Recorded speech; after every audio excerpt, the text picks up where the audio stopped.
So welcome to the Reconfigured podcast. My name is Clojure. I'm an AWS community builder and software engineer at 0 and 1.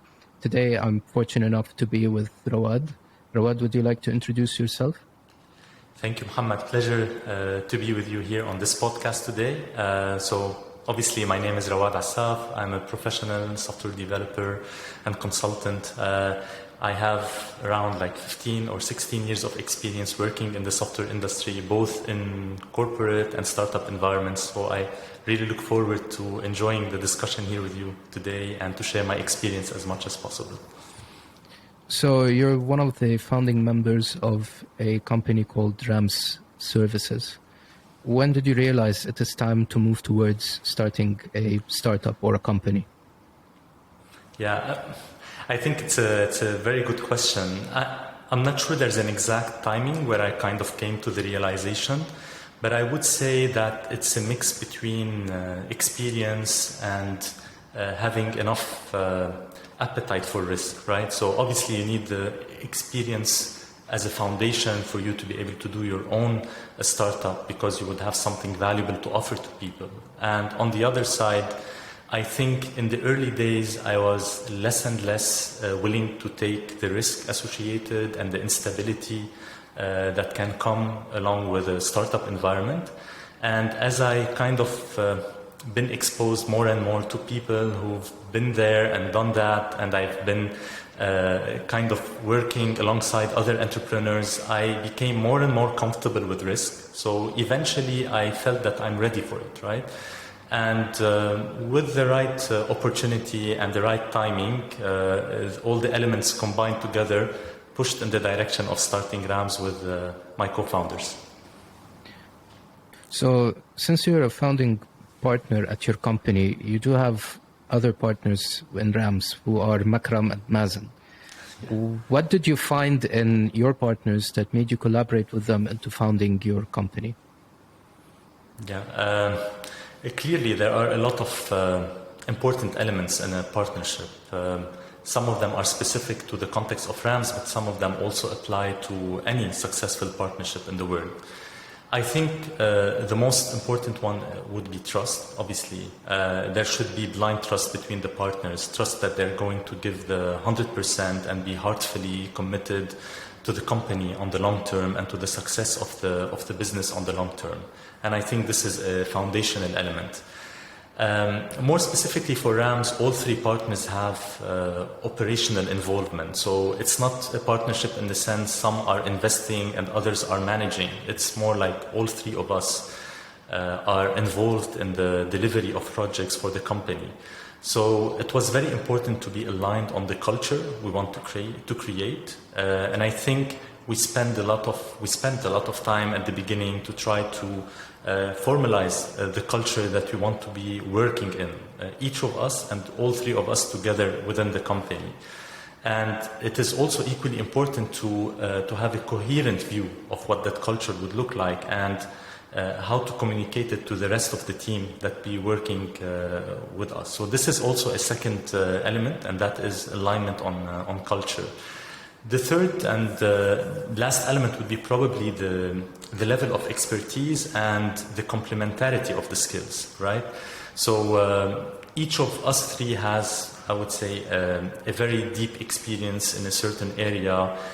Whenever they speak of a certain topic and they make a certain judgment or decision, it comes from experience and it comes from a certain level of exposure to use cases in practice. So I think there is a certain level of expertise that is ensured across all three of us, but also the expertise is very diverse. So the people who work with us feel that there is a certain complementarity in the skills.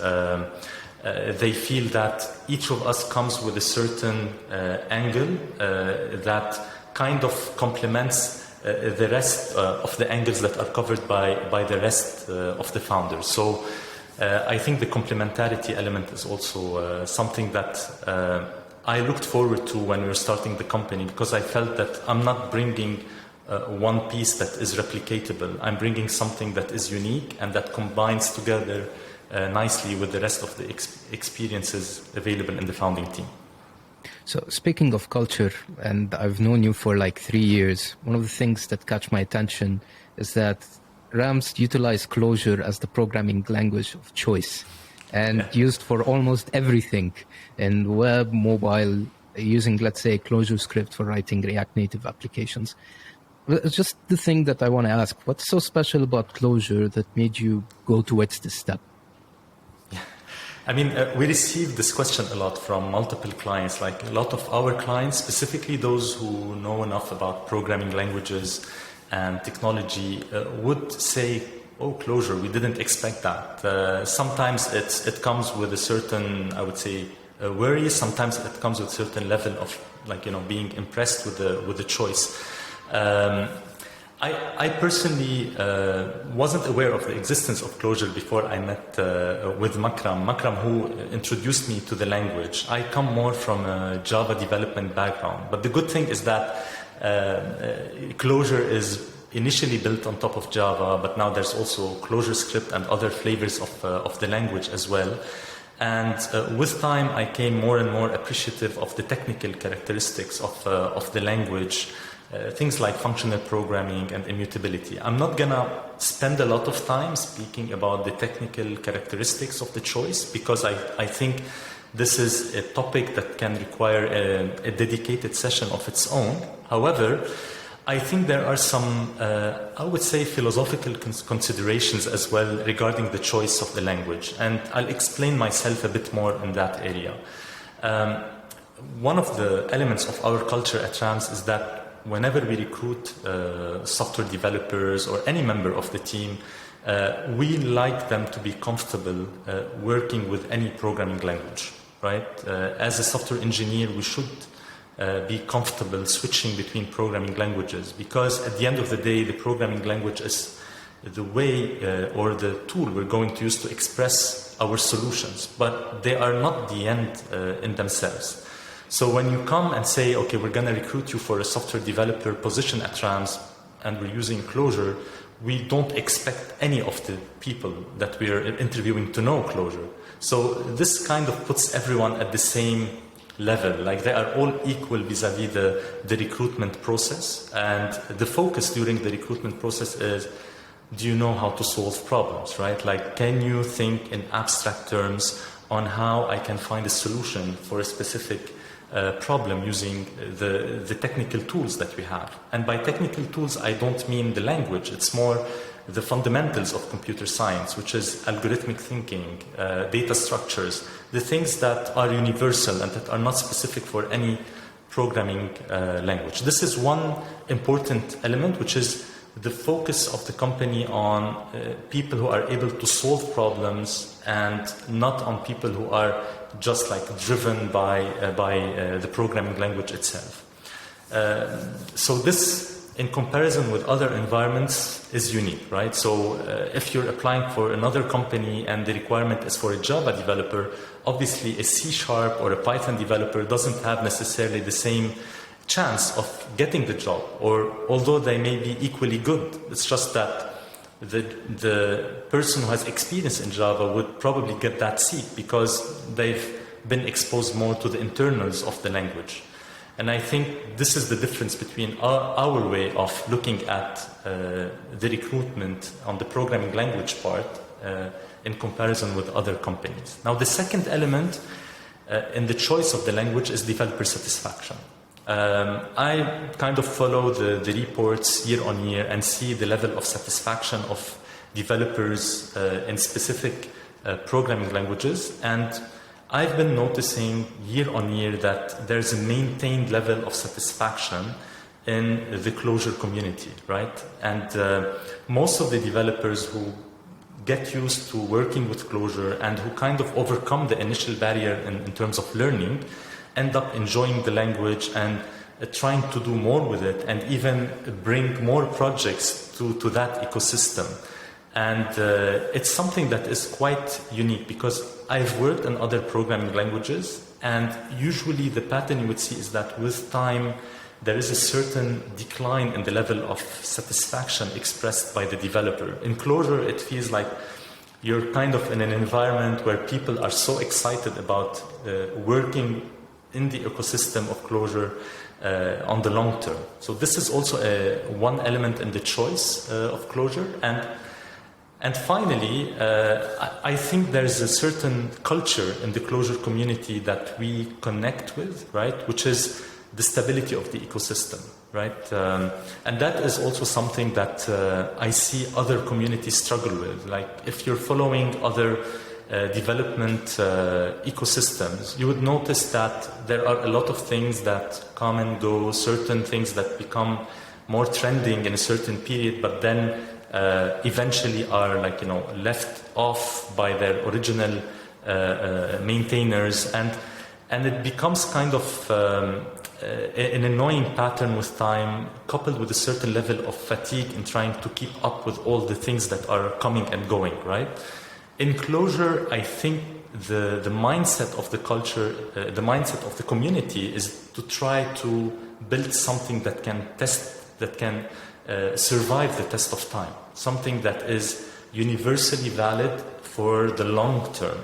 And this is quite, I think, interesting and unique, because you would know that a lot of thought has been put behind a certain project in Clojure so that this project becomes something that can live with time. And this is, I think, also one element that makes working within this ecosystem also joyful, because you don't feel that you're always kind of on chasing the latest trend. You're more trying to embrace the culture of trying to use universally kind of available concepts and trying to think clearly how we can use those concepts in providing a solution for a specific problem.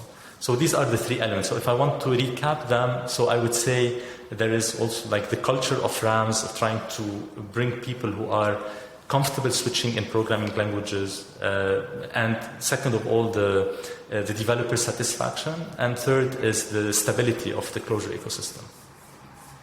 So speaking of solving problems, you were also the CTO of UK Tech Hub Lebanon, which was a tech hub for hosting startups and accelerating them through their own program. There are startups that started out without any technical background, nor technical founders, whom you have helped towards achieving their requirements to secure funding with investors. One example is, I'm going to give an example of a company that I used to work with, a startup called Jalisa, the babysitting app. What are the common and least common issues that startups face with when trying to develop their own solution? Yes. Very good question. I think this is where we initially met, Muhammad. It was in that context, and clearly there are a lot of challenges that startups face in their journey. And early stage startups have, I would say, dynamic kind of challenges. And the focus, I think, of your question is more on the technical side. So I'm not going to talk a lot about the reasons behind failures on the business and the market side of things. More on the technical side, I would say the most common issue, I think, is probably the gap that exists between the business roles within the startup and the technical roles within the startup, right? So if I look at the CEOs of early stage startup, I see a lot of excitement to build things that are, perfect, that are so polished and look good from the very first moment. And I look on the technical side of the startup, I see a person who's struggling to build one feature, right? And between both worlds, there is some distance and some barriers to be built in order to align the language between both sides, right? I think that the CEOs should understand a bit more the technical challenges that you may face and things that, and understand that building complex things requires some time, and that you need to kind of get closer to how software and technology work, so that you understand what you can commit to in terms of roadmap for your business and your product, right? So this is one side. And on the other side, the technical roles in the startup should understand a bit more the business challenges and try to keep that in mind whenever they're trying to come up with their solutions. And there is an element of creativity that is specific to the startups, because developers in a startup environment, they need to come up with creative ways of coming up with solutions for problems that are that look big, but you need to find a solution for that is kind of smart and creative, right? So the technical roles in the startup need to find ways to find the right solution, the solution that would give 80% of the value and 20% of the effort, right? And this is something that requires some experience and I would say some creativity that some technical roles and startups lack. So the push towards engineering perfection may cause some delays in the business delivery, because just we as engineers don't necessarily understand that maybe the business doesn't want the perfect solution. They want a solution that would work for an initial delivery, but then they are open for refining it further in the future. So this creativity in finding technical solution is a challenge in a startup environment. The second, I would say, reason for failure, and I'll be very honest here, is that there is, until now, and even surprisingly so, an element of lack of appreciation of the strategic dimension of the technology in a tech startup. Like, I've seen a lot of situations where the CTOs or the technical co-founders of startups are not incentivized properly in terms of equity within the startup. And I think that this is a major problem, because if the CEO or the business doesn't see the strategic dimension of the technology, then there is an issue on the long term, because they will obviously fail in identifying the level of investment that is required in terms of finding the right people to add to the team. So there is an element of educating the business owners and the CEOs and to the importance of the technical profiles in their company. This is the second, I would say, most common issue, because I've had a lot of situations where I've seen CTOs leave or disengage after a certain period just because they feel they're not appreciated at the right level from a strategic point of view. And finally, I think the least common issue, because your question is like both on the most common and the least common. The least common is lack of technical skills. Like, I really have little seen or never seen a startup fail just because they failed to build the product technically. Most of the time there is some delay, you take some time in order to build the solution, but it's never a failure in technical delivery. Failures occur more on the market validation, maybe the market is not mature enough, maybe our view on the customer needs were not the right ones, but it's never a technical failure, in my opinion. So, speaking of finding the perfect candidate or a suitable candidate, and your role in UK Tech Hub was finding the suitable candidate for the startup to help them accelerate forward. What are the requirements you would see in a candidate that deemed as suitable? Since there's a good portion of like job descriptions that say oblivious things, in a sense that they want a candidate that can do multiple things for a basic role for a company. So you see those posts on LinkedIn that they need some guy who is the entire team in one post, those kind of things. But what are the things you would see in a candidate that you would say, okay, this candidate fits to be in the role of this startup or in this company? Yeah, very good question. I mean, technical recruitment is a very deep topic, and it's something, by the way, that we as Rams also offer for many of our customers. So we help them recruit the right candidates for their environments, whether it is a startup or a company. And I think that it's probably one of the areas where like there is a certain need in terms of identifying the right profile at the beginning, because there is an element of oversimplification from non-technical people to the requirements that are needed for getting the right candidate. As you said, there are a lot of job descriptions that you can find on different job boards like LinkedIn and the rest, where the expectations are just not possible to meet in a single person.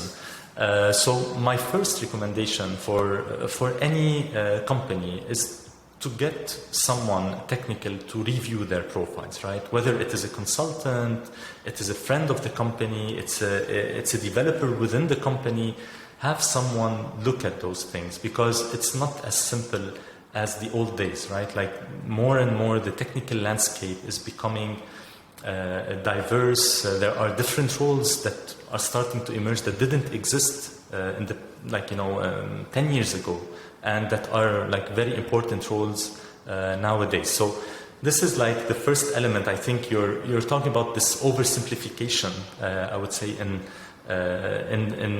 in some cases regarding finding the right talent.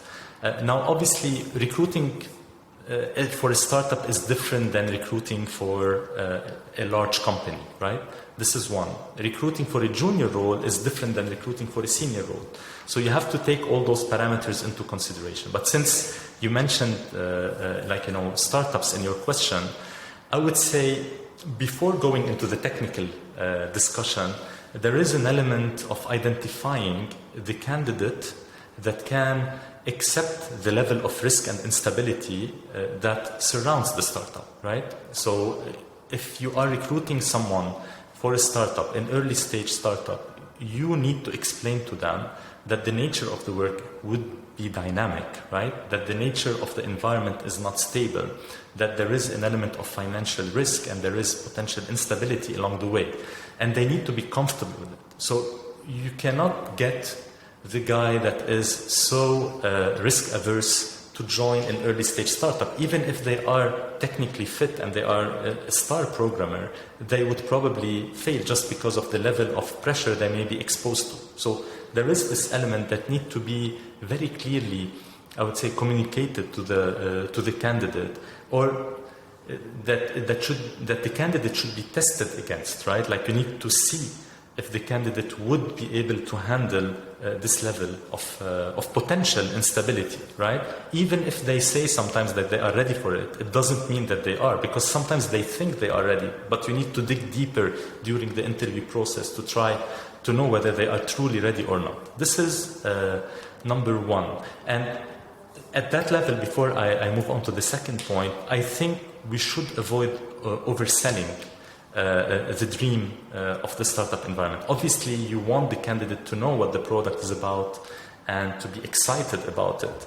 But at the same time, you don't want to be deceiving them into thinking that this is going to succeed. You want them to be excited, but you don't want to be overselling, right? So this is one important element in the recruitment process for early stage startups. Now, in terms of a developer profile, I think I would rather find someone who's kind of willing to kind of hack things the quick way and build things quickly, right? Like in a startup environment, it's all about the fast pace and time is of the essence, and you want people who are pragmatic, who kind of jump over the opportunity to build something and just do it, right?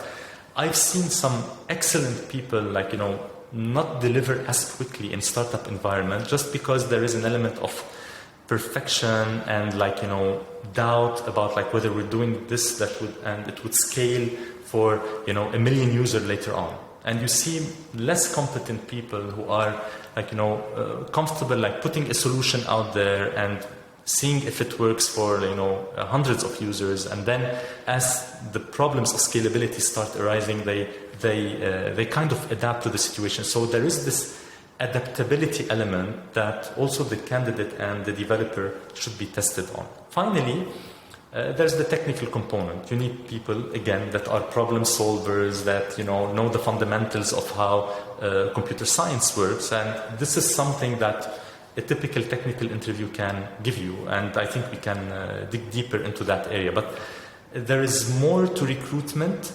than the technical component itself. There are also the additional things that we discussed. But speaking of, let's say, recruitment, there's a certain level of startups or company, they give this typical coding challenge where they give you a linked list and tell you to reverse it or to do those kind of I'm going to say computer science,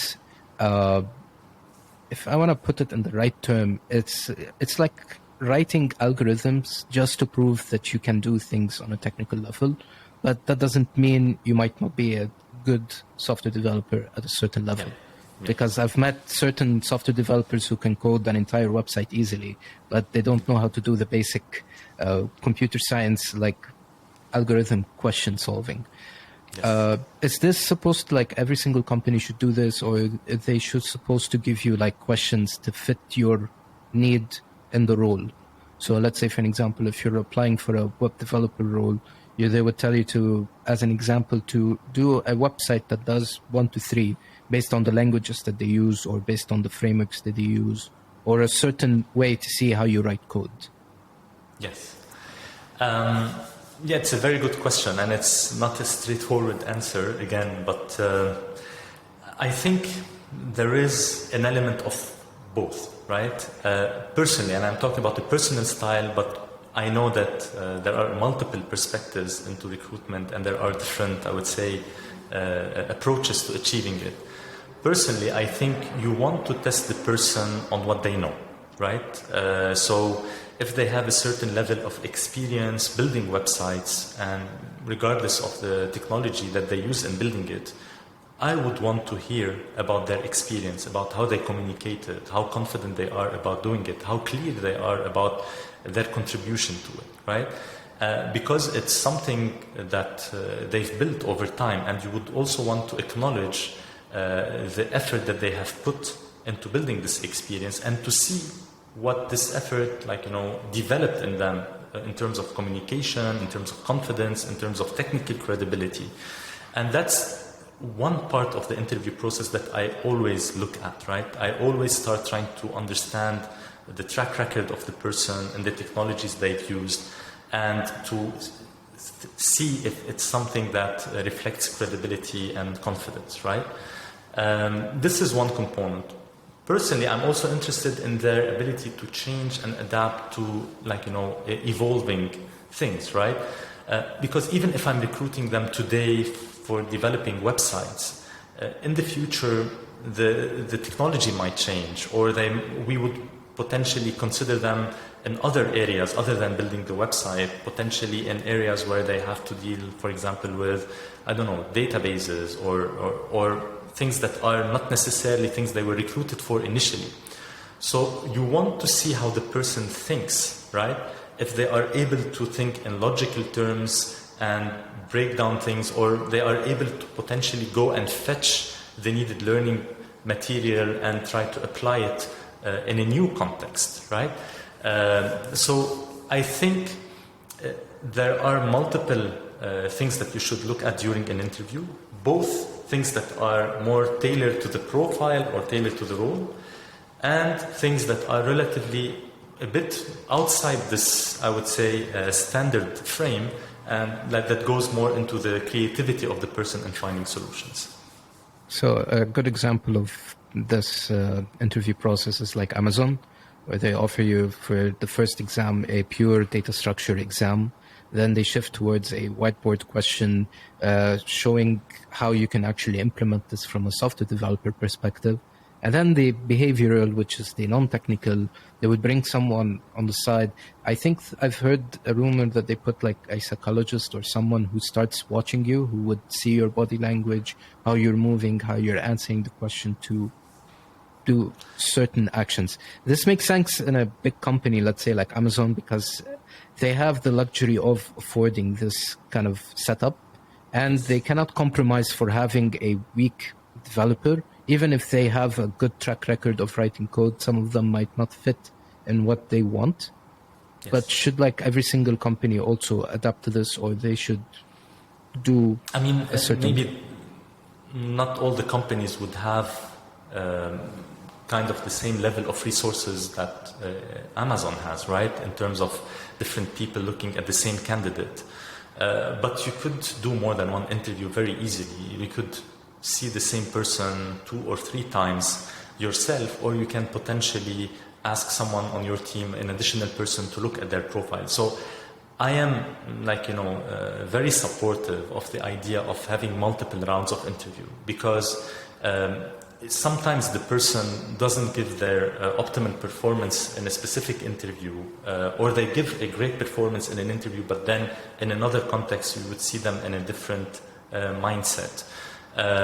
What counts for me is that it doesn't become a draining, long process, right? Like it's a matter of like going through, I would say, the needed stages so that you get to know the person more and you build more and more trust on their ability to fit in the environment. And this is both for, I would say, the benefit of them, because once they join, they would feel more comfortable working in the environment, and for the company, because they would know that the person is the right one.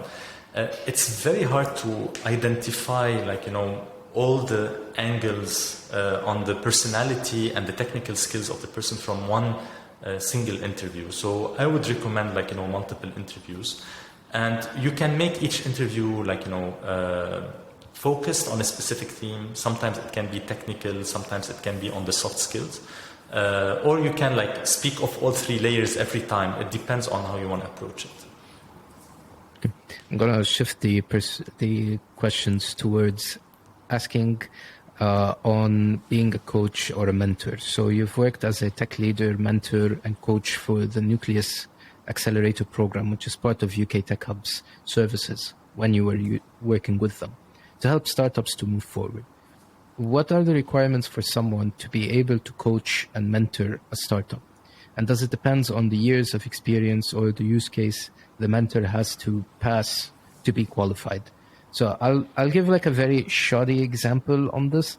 You saw those people who say that they are like life coaches, even though they might be at the same age as mine. They have like certain certification that gives them the ability to come up and give seminars on being a life coach. I don't think this is exactly the same with software. So can you elaborate more on this? Yeah, I mean, clearly, there is no formal qualification process for a mentor. Like, you cannot attend the school or get a certification that would make you a qualified mentor. I think the common thing that I see in successful mentoring experiences is the level of, I would say, credibility that the mentor has in a specific area. So you would want someone who reflects a certain level of accomplishment, who was able to achieve certain things in a certain area, and that is perceived as someone who can give advice to someone else, right? So I would say I wouldn't say the number of years specifically, but I would say the credibility of the experience and the validity of the experience would put them in a better place in providing advice to others. And here I would want to draw the attention to a lot of aspiring mentors, like to pay attention to the advice that they give, right? Because it can have some very negative repercussion on the lives of other people, of the mentees, right?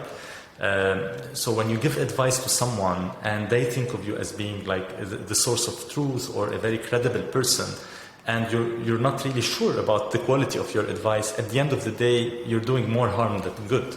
And as a mentor, your purpose is obviously to help other people, right? So it's very important not to jump on becoming a mentor just like, for getting the label. It's more like to make sure that I feel confident about providing advice and I feel that I have an experience to share that is valid. Now, I would like to probably separate between what a coach is and a mentor is, although the separation between them is not super clear in general.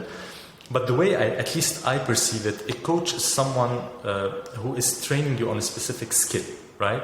So they should understand the requirements that are needed for you to develop the skills. So I might have a coach who's coaching me, for example, to play a specific sport, right? Like it can be tennis or football, and they know what the requirement to develop the skill is.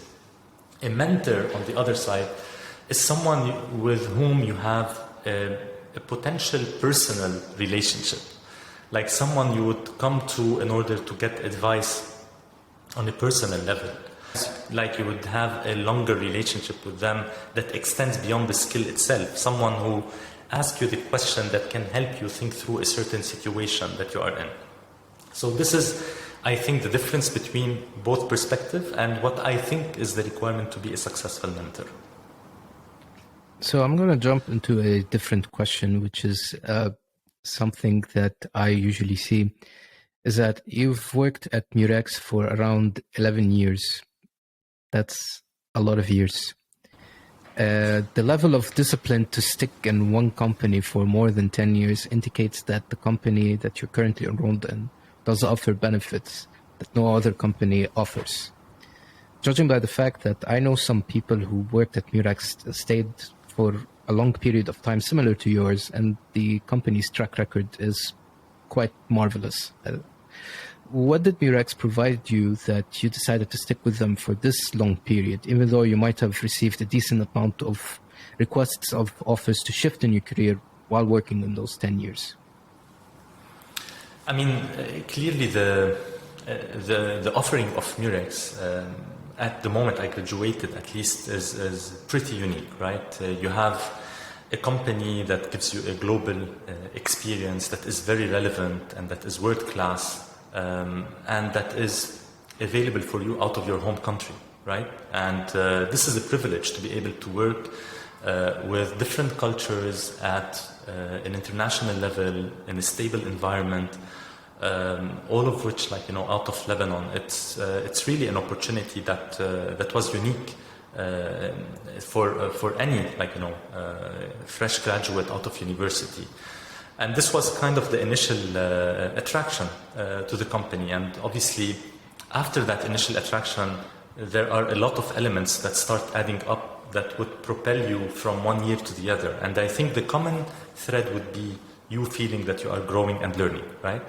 Obviously, within those 11 years at Murex, I didn't do one thing, right? There are a lot of opportunities to change roles, teams, context, and this, I think, means that you are from one opportunity or one context to the other also being exposed to a new set of skills and learning environments.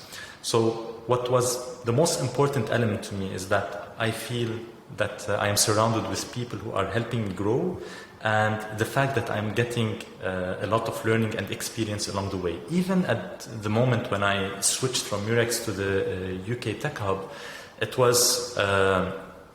wasn't because I wasn't feeling positive about the experience itself, because I was still learning, and I kind of became mature enough to understand that this industry is about a continuous learning.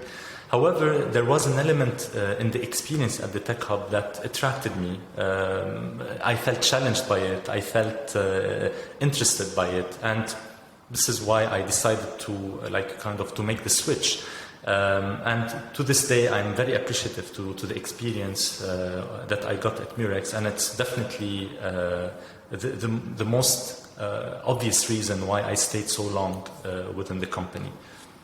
But this kind of pattern of staying for, let's say, 10 years and then shift towards companies, some of them form companies or startups, some of them work with an existing startup, but most of them enter on like a CTO or tech lead level. This is like a well-known pattern if, let's say, you're working at Google or Facebook, where they learn throughout the years writing scalable code on a very high level, unit testing and automation and all of that, and then leverage this expertise towards a startup or company. Why do people choose this kind of pattern where you stick for a company for this amount of time and then shift towards a startup or a company? Wouldn't it be better can someone shifts between multiple companies throughout, let's say, this year, or just stick with one company, learn everything, and then leverage it in a new company? Yeah, I mean, as you said, this is one pattern, but it's not the only pattern, right? There are a lot of people that kind of change like every 2-3 years. I think there is also a cultural component that gets established in specific areas. Like I know, like when I went to Silicon Valley, a lot of developers, like they say that the average, they wouldn't stay for more than 2-3 years in a specific environment, and it's healthy to switch. However, this is like in their environment. In other environments, you would see the pattern that you just described. I think in this pattern specifically, I feel there may be a certain internal, I would say, drive from the person to kind of take things to the next level, like try to move out of your comfort zone and try to build something of your own that can scale and that can, that you can nurture into the different levels of success. And not all the people, are comfortable with this because the success is not guaranteed at the end of the day, right? But I feel that sticking around in the same company gives you enough depth in terms of experience to understand what it would require to, build also a company that can last, for years and that can be also grown with other team members. So I think they would want probably the level of depth in the experience and the level of responsibility that they can potentially replicate in a company of their own. So I'm going to shift the question towards individuals who are trying to apply for jobs. This is something that we're seeing much more these days, that they're trying to apply for a job. They fail to enter due to either lack of experience or lack of social skills, or there's a gap in their career. Let's say, as you said, every 2 years they need to shift to a company. This kind of like a red flag for some companies, that they care to have an employee that stick around for a while, but this kind of employee doesn't stick around more than, let's say, 2 years, or they constantly shifting in their career. We moved from one startup to another startup. This kind of raises a red flag. What do you recommend for those people to do and to focus on having a healthy reputation for an upcoming job offer?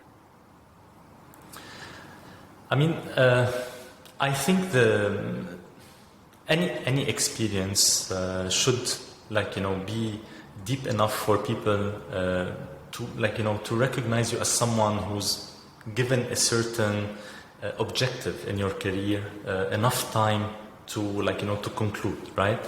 It doesn't reflect well on your personal achievement if you are leaving things midway and people have the impression that you don't stick around long enough for you to at least build a certain credible foundation where you were, right?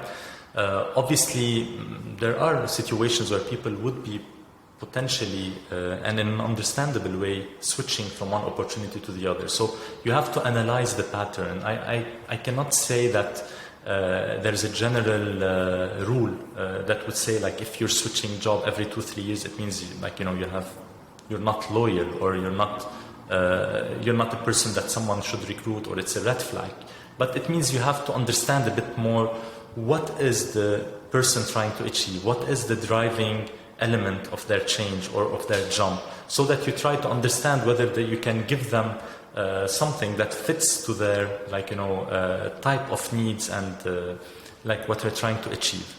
My advice, to anyone, to always try to maintain a healthy learning momentum and also stick around to achieve enough of a business goal and objective so that they feel that they are accomplishing. Otherwise, even if the change comes with a certain level of reward, whether it is financial or in the title or whatnot, it doesn't really matter, because it's not something that you would feel personally satisfied with. I always end the podcast with a mental health question. That's kind of a thing that I like to do. You've been working in the tech space for around 15 years. Do you ever face with burnout or imposter syndrome? Do you ever face frustrations in your career that you resolve to take a break or a hiatus? Usually, I usually like to ask mental health questions at the end because it's kind of the sensitive, emotional kind of question that's not always technical. I faced imposter syndrome and burnouts a lot, even though I'm quite early in my age. Some people face it much more tougher than I do. Would you like to highlight on this? Yeah, I mean, it's a very important topic, obviously, a topic that I, of course, relate to. I think I was lucky enough to not to basically go through a burnout in the true sense of the term. But obviously I've been through periods of high pressure where, like, the level of stress would increase and I would feel like, okay, this is potentially more than what I could handle. However, with experience, you kind of try accept this more and more and become more proactive in managing it, right? So I do a lot of proactive planning for my projects and the type of work that I do. And I try to do that because I would identify beforehand the high pressure period that is coming. And I think a lot of the burnout situation that I've been exposed to, potential mentees of mine or members of my team, is people not being prepared for the level of pressure that they will be exposed to in a week or two. And then they are caught in a situation where, okay, this is a lot of pressure and I'm not prepared for it, and I just eventually burn out, and you need to support them. A lot of those things can be avoided if you take a proactive attitude and plan the workload ahead. A lot of those things you need to be trained on. They don't come naturally. And this is where mentorship can help. This is where trainings can help. Trainings in the space of how to properly prioritize your work, how to properly manage your time, how to plan for periods of high pressure, and how to seek help. I think a lot can be done in trying to prevent burnout, and there is a lot of room for training and support for the young people that are not potentially as experienced in managing those situations. On the other side, for the imposter syndrome, I mean, obviously I wouldn't say I suffer from the syndrome itself, although I relate to it also, and I've seen people on my team not appreciating the level of skill they have and being potentially intimidated by people who are potentially less skilled. I've seen this. I would say I was more in places where I wasn't aware, or I wasn't confident that my skills were relevant. Like, I knew that I am trying to learn something new. For example, let's say I'm learning Clojure. At some point, I'm not sure whether the experience that I have can be considered as as valid or credible enough or not. So sometimes it took me more time than I should to realize that I am more expert in a certain area, but not because I lack the confidence or I have the imposter syndrome. More like because I didn't know where I crossed the line between being a beginner and being an intermediate, or then being an expert. And I feel there a lot can be done from the managers of the individual, trying to help them and applying techniques. I'm a big fan of a technique called situational leadership, where the leader would help the collaborator in understanding that they are going through the different quadrants of a learning experience. And I feel that I've been through situations where I didn't know that I became more proficient, and where I was still behaving like a beginner, and then eventually I realized it and tried to correct it.